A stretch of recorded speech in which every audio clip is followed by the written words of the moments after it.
Nick Economos, Chief Retirement Officer at Fiduciary Financial Partners. A common question I get from 401k plan participants is, what do I do with my former employer's 401k balance?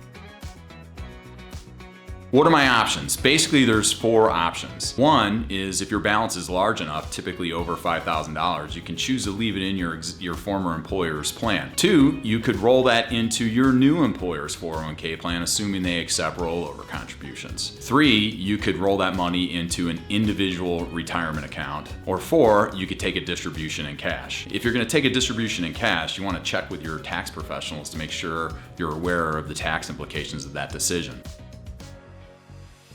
There's some information you're going to want to get in order to determine what the best strategy is for you. I always say measure twice, cut once. First place you're going to want to go is to your former employer's 401k plan. Typically, if you log in, you'll be able to download a form, what's called a participant fee disclosure. If you can't find it on the website, you can contact the service provider or contact your employer for that information. Once you've got that information, what you want to do is get the same information for your current employer's 401k plan. So you can start to compare the investment performance along with the cost for those investments.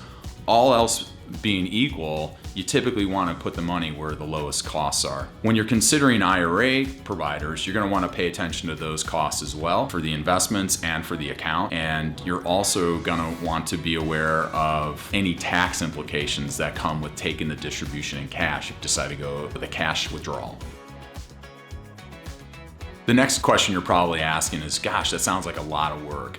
And it really isn't a lot of work. It doesn't take that much effort. Once you've determined where you're going to put the money, either you're going to roll it to an IRA or roll it to your new employer's plan or take a cash withdrawal. Once you've made that decision, what you need to do is request a withdrawal form from your prior employer. Okay, and you can usually either download that off the record keeping system that you log into to view your account, or contact the record keeper via the phone number, or ask your employer for that information. On the withdrawal form, you're just going to complete some information about you, the type of withdrawal that you're requesting, and if you are going to be rolling that into an IRA or into your current employer's 401k, they're going to want to know how to make the check payable, okay? And you can get that information from either your IRA provider or from your current employer's 401k plan. Once you've got that information completed and you've signed off the form, you send it in. They're either going to send the check directly to you, or they're going to send it directly to the IRA custodian or to your new employer's 401k plan. If you're sending it to the new employer's plan,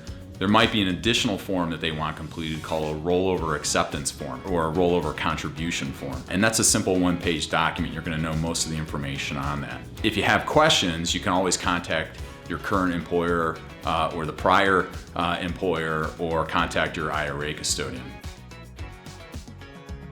Get the information that you need to make a sound decision for yourself, and take the initiative to complete the paperwork and get the money consolidated so you don't have accounts all over the place. It's going to make your life a lot easier to manage, and it's going to make you feel a lot better about yourself and your retirement plan. If you need additional information or have any specific questions, feel free to visit our website.